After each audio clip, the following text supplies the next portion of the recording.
How's it going? It's your boy Frantinoko again, telling you what you need to hear, not what you need to know, and not what you want to hear. Anyway, this time I want to continue on some foundational discussion, and this discussion is going to be a little more centered on Mexico than the last one because I already laid a foundation for you about what's really driving events in the United States vis-a-vis it's the policies of its own population towards its population and the policies towards its relations to populations in foreign states. And it's not the interest of the American people. Now, the first thing I want to, well, the main topic I want to understand, I want to put forth is this time the outcrop of the Monroe Doctrine. The Monroe Doctrine was pronounced in 1823 when we were nothing resembling a world power in the United States. And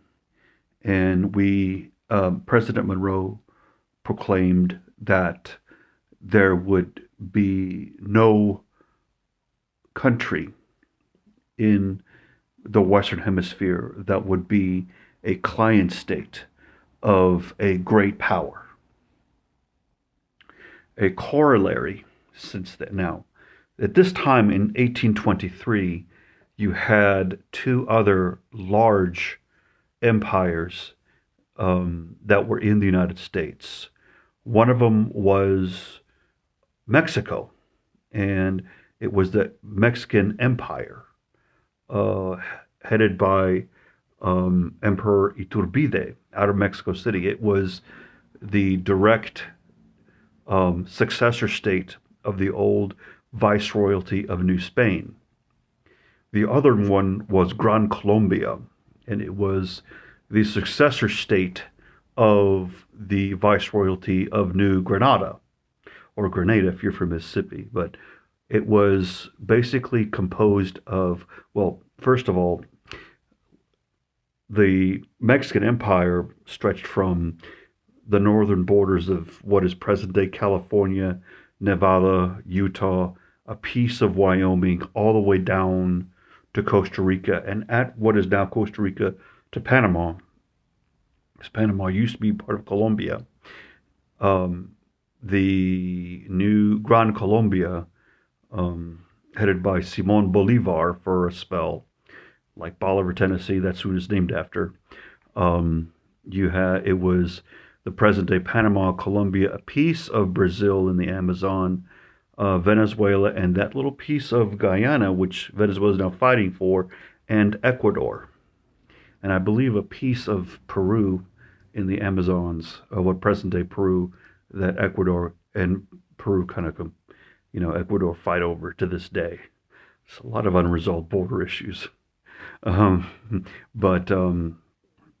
So these three entities, these new entities, the United States, the Mexican Empire, and Gran Colombia, were basically peer institutions.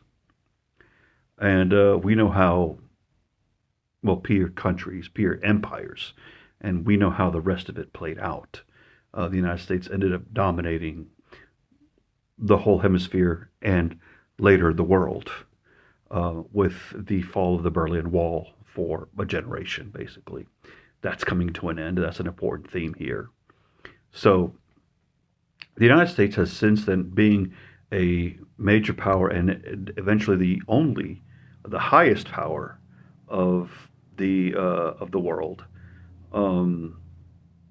established client states. Basically, every country in the Western Hemisphere was a client state. In other words, the foreign policy was directed towards these states in a dominant fashion over these states.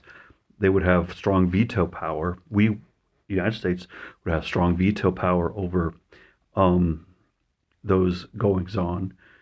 That kind of, a lot of it was established during the Cold War as we competed with the Soviet Union or with domestic socialist movements meant to level the playing field in the economic playing field of these countries. So the United States now uses the Monroe Doctrine as the excuse, as the philosophical driver behind keeping other European powers out of the New World. Um, and one of these days, one of the ways they do this is like in a place like Panama with its independence champions, or Mexico with its ruling parties, um, had been establishing, giving them support, giving support to the intermediaries of American power in these, or U.S. power, mind you, of U.S. power in these places, so that laws could be passed which are advantageous to U.S. investors and landowners, business interests. Laws could be also, and social programs could be diminished in such a way so as to lower tax burdens, and in order to facilitate the extraction of wealth from these client states to the metropolitan power, which is the United States. Mind you, Mexico is a very wealthy country. It is very blessed, like the United States territory, with a lot of riches above and underground, which is one reason why it was the gem, the crown jewel of, for the longest time, of the U.S. empire's reach into the Western Hemisphere. Things got a little complicated since then. So basically right now, when you hear, well, the interlocutors, the go-betweens of U.S. interests in, let's say, partially opening up oil investments, getting Mexico to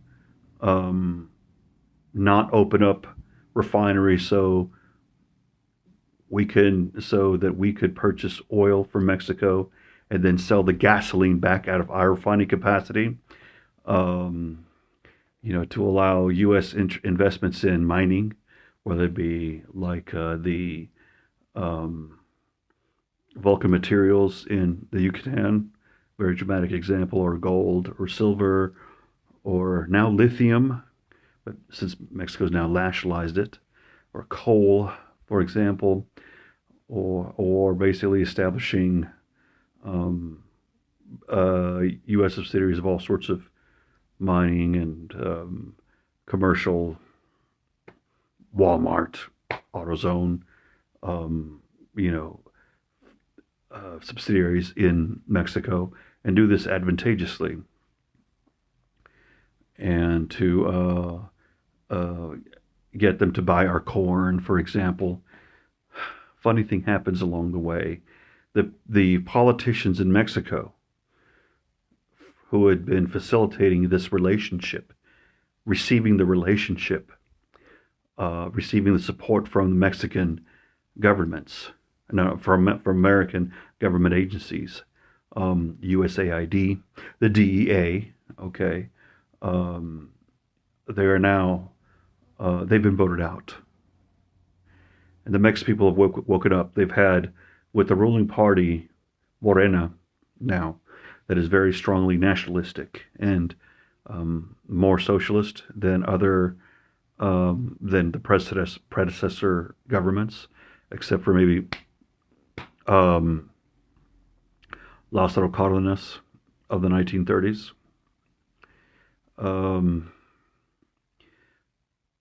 The Mexican people have had it with U.S. dominance, basically. And they've had 5 years, now going on 6, the last of the 6-year period of the current president, AMLO. By and large, the Mexican people are very, very, very in support of AMLO.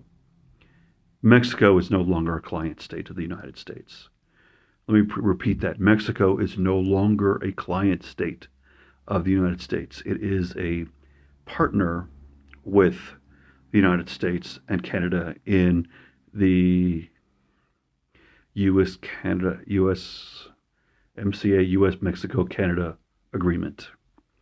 It is an increasingly participatory partner in the Northern Command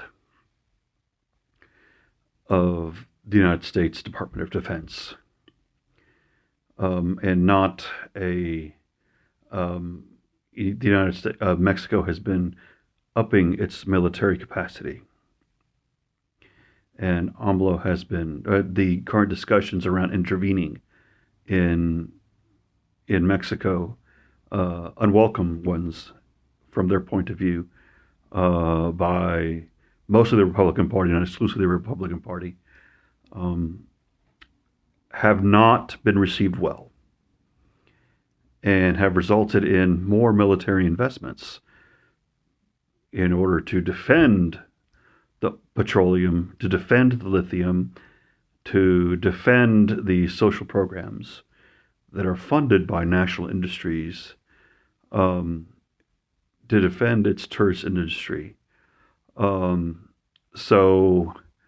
Mexico is closing the gap in many ways, now that politically they are independent. It just so happens that a lot of these ousted politicians that want to regain power, that are not going to get power by the vote.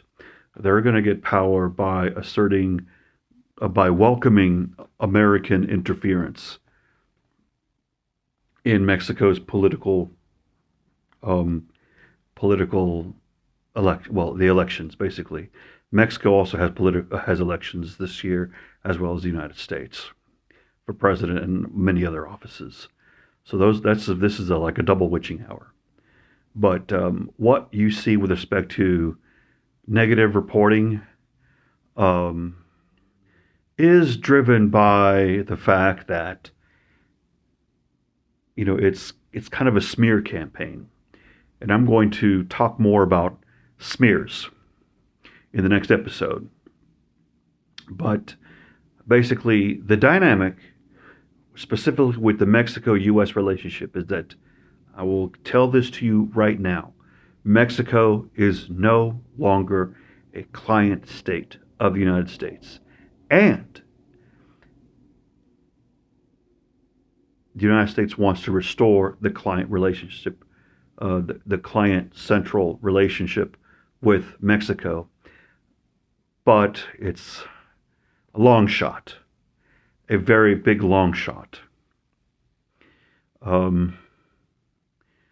Will the United States intervene in Mexico in spite of Mexican resistance?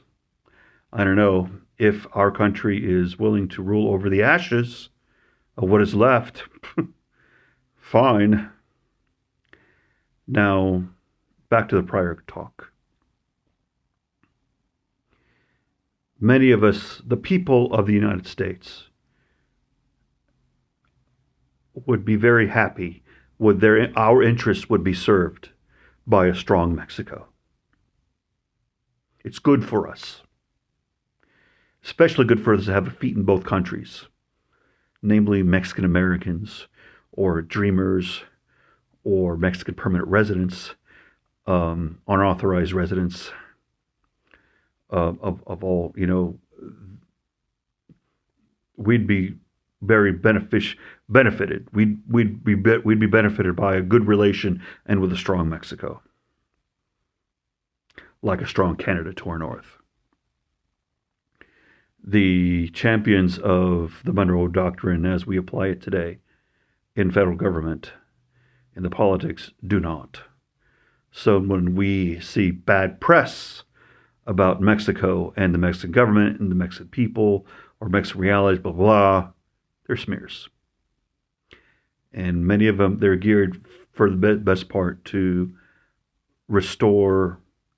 in some way restore the client-state relationship that Mexico most recently had with the United States. So this is your boy, friend Tinoco, giving it to you straight from North Memphis. Hasta luego. Bye.